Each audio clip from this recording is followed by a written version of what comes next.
ఇప్పుడు కూడా ఒకరికి పూర్తి చేయవచ్చు, ఆ నాయకుల్ని పెంచవచ్చు. కానీ బడా బడా నాయకుల్ని ఓటమి పాలు చేసినటువంటి వాళ్ళు, ఓడించినటువంటి వాళ్ళు కూడా జైంట్ కిల్లర్స్ గా ఎదుగుతూ ఉంటారు.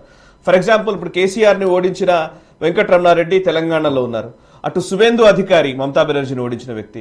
ఇప్పుడు అరవింద్ కేజ్రీవాల్ కూడా ఓడిపోయారు. అరవింద్ కేజ్రీవాల్ ని ఓడించిన పర్వేష్ వర్మ ఈ రోజు ఒక స్టార్ గా ఎదిగారు ఆమ్ ఆద్మీ పార్టీకి సంబంధించి. ఆయన ఆల్రెడీ ఇప్పుడే అమిత్ షా కలిసినట్టుగా తెలుస్తోంది. పర్వేష్ వర్మ ఒక కీలకమైన పొజిషన్ లోకి వెళ్లబోతున్నారా, ఆయనే రేపు పొద్దున ముఖ్యమంత్రి అవుతారా అనే క్వశ్చన్ ఉంది. ఒకసారి వేణుగోపాల్ రెడ్డి గారు మీరు చెప్తారా? పరమేష్ వర్మ ఎక్స్ సీఎం కొడుకు, షాహిబ్ సింగ్ వర్మ కొడుకు. ఆయన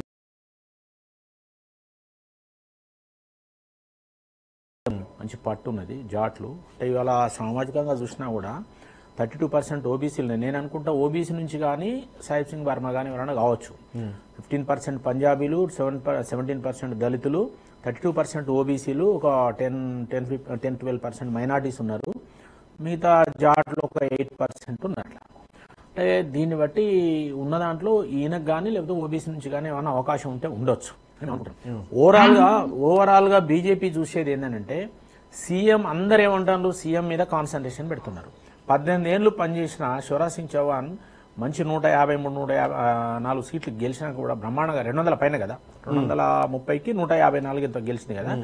గెలిచినాక కూడా ఆయన కేంద్రాన్ని తీసుకొని కొత్త వాళ్ళను, ఒక యాదవ్ను, ఓబీసీని మళ్ళీ పెట్టడం జరిగింది. కాబట్టి ఇక్కడ ముఖ్యమంత్రి కంటే ఎక్కువ ఏంటంటే పాలసీ మీద పనిచేస్తారు.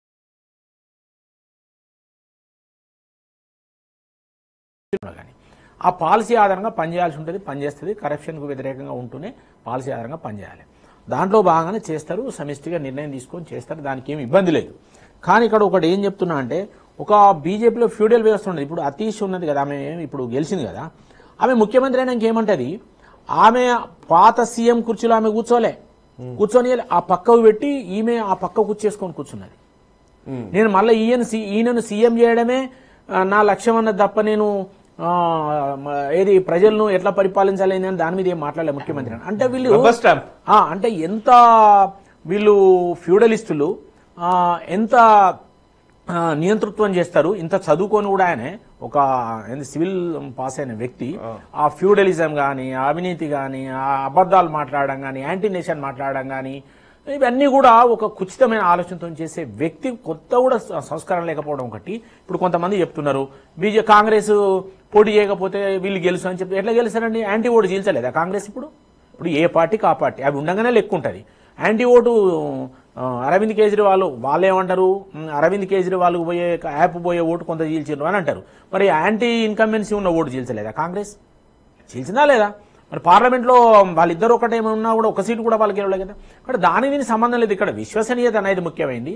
మోడీ గ్యారంటీని నమ్మిండ్రు, డెవలప్మెంట్ నమ్మిండు, 2 సర్కార్లు ఉంటే కలిసిపోతుంది అని నమ్మిండ్రు. ఇప్పుడు నేను ఇంతకుముందు చెప్పినా వారు కూడా చెప్పారు లక్ష్మణ్ గారు, మైనార్టీలు కూడా ఇవాళ ఓటేసే పరిస్థితి వచ్చింది. ఇవాళ వీళ్ళు ఏదైతే ఇన్ని రోజులు కుట్ర చేసి మైనార్టీలో వ్యతిరేకం బీజేపీ అంటే, దేశంలో జరిగే అభివృద్ధిలో మైనార్టీలకు వస్తలేదా? సంక్షేమంలో మైనార్టీలో వివక్ష చూపించారా? అన్ని సంక్షేమ పథకాలలో మైనార్టీలకు ఏ రాష్ట్రంలో, అరే 14+19 రాష్ట్రాలలో ఇవాళ బీజేపీ ఉన్నదండి. 14 రాష్ట్రాలు, ఇప్పుడు ఢిల్లీతో 14 రాష్ట్రాలు బీజేపీ ముఖ్యమంత్రులు, 5 కొలిషన్ గవర్నమెంట్స్ ఉన్నాయి. ఎక్కడైనా వివక్ష చూపిందా? ఎక్కడైనా మైనార్టీలో వ్యతిరేకం చేసిందా? డెవలప్మెంట్లో ఓ రోడ్ వేస్తే అందరు నడుస్తారు, కరెంట్ వస్తే అందరికి వస్తుంది, నీళ్ళు వస్తే అందరికి వస్తాయి. ఇదే కదా మోడీ చెప్పేది. ఇది వాళ్ళు గమనిస్తలేరా? షాబానో కేసులో ఆయన ముస్లిం మహిళలు న్యాయం చేయలేదా? కాబట్టి వాళ్ళ కామన్ సివిల్ కోడ్ని వీళ్ళు ఎందుకు వ్యతిరేకిస్తారు అంటే ఇవన్నీ యాంటీ నేషన్ గా పోతున్నాయి. ఇవాళ కూడా రేవంత్ రెడ్డి కూడా వాళ్ళ కేజ్రీవాల్ బ్రదర్ అయిపోయిండు. అక్కడికి పోయి ఢిల్లీలో ఏం స్టేట్మెంట్ ఇస్తాడు, నేను ముఖ్యమంత్రి అయినాక, నరేంద్ర మోడీ గారు ముఖ్యమంత్రి అయినాక ఆయన కులం మార్చుకున్నాడు. ఇంత దరిద్రం మాటలంటే ప్రూవ్ చేస్తాడు ఆయన. ఈ అబద్ధాలు, హిపోక్రసీగా మాట్లాడడం, అధికారం రాగానే అన్ని మర్చిపోవడం, ప్రజలేమను. కాబట్టి 1,000 కోట్ల రూపాయలు కూడబెట్టుకోవడం, ఇవన్నీ జరుగుతున్నాయి. కాబట్టి ఇవాళ వీళ్ళ అహంకారము, అవినీతి, అధికార దుర్వినియోగము, తర్వాత ఏమాత్రం జవాబుదారీగా లేకుండా ఉండడమే ఇలా ఈ పార్టీలకు పతనం అవుతున్నది.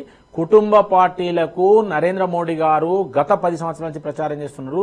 కుటుంబ పార్టీలలో సామాజిక న్యాయం జరగది, అన్ని వర్గాలకు అధికారం దక్కదు, సామాజిక న్యాయం జరగదు, అవినీతి పెరుగుతుంది. ఒకప్పటి సంస్థానాల్లాగా వీళ్ళు రాజులుగా చలామణి అవుతున్నారు. ఇది ప్రజాస్వామ్యానికి వ్యతిరేకం, ఇది స్వేచ్ఛకు వ్యతిరేకం, అవినీతి కేంద్ర బిందువు అవుతుందని నరేంద్ర మోడీ గారు చెప్పింది ప్రజలు గమనించి ఆలోచిస్తున్నారు. కాబట్టి ఇలా ప్రాంతీయ పార్టీలు పోతుంటే ప్రాంతీయ పార్టీలు నరేంద్ర మోడీ గారు ఏమైనా కుట్ర చేస్తున్నాడా? కానీ ప్రాంతీయ పార్టీల వల్ల జరుగుతున్న నష్టం ఏంటి?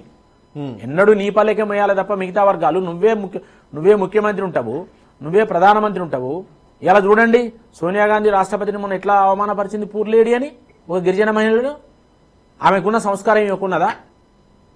ఇవన్నీ పిచ్చి పనులు కాదా మాట్లాడేది? ఓకే, రాహుల్ గాంధీ ఏం మాట్లాడుతున్నాడు? యాంటీ నేషన్ మాట్లాడతలేడా? వీళ్ళు ఎన్నడూ అధికారంలో నేను చెప్తున్నా. ఇవాళ అంటే దేశ ప్రజలు నేషన్కి అగేనిస్ట్ ఉన్నారా?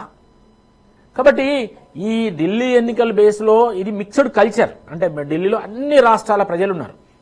నిన్న విశ్లేషణ చెప్తున్నారు, సౌత్ కు సంబంధించిన ఏదైతే రాష్ట్రాలకు సంబంధించిన ఓటర్స్ అక్కడ ఉన్నారో వాళ్ళని కనీసం వాళ్ళ యొక్క ప్రాతినిధ్యాన్ని కూడా ఆయన గవర్నమెంట్ లో తీసుకోలేదని చెప్తున్నారు. ఇది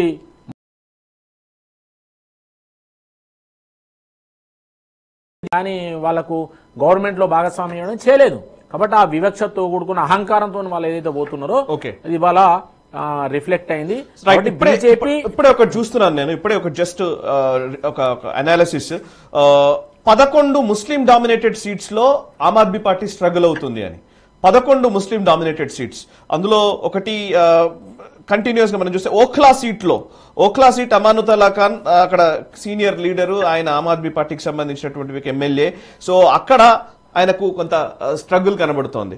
అండ్ ఇంకోవైపు ముస్తఫాబాద్ లో కూడా ఆమ్ ఆద్మీ పార్టీ ఓట్లు, అంటే అఫ్ కోర్స్ కొన్ని సీట్లు వాళ్ళు గెలుస్తున్నవే ఉన్నాయి. ఇప్పుడు జంగ్పూరా చూస్తే జంగ్పూరాలో కూడా తగ్గుతుంది. మనీష్ సిసోడియా ఓటమికి కారణం అది. జంగ్పూరా ఈజ్ ముస్లిం డామినేటెడ్ ఏరియా అని అంటూ ఉంటారు. అక్కడ మనీష్ సిసోడియా ఓడిపోయారు. ఇట్లా లెక్కేసుకుంటూ పోతే ప్రతి ప్లేస్ లో చిన్న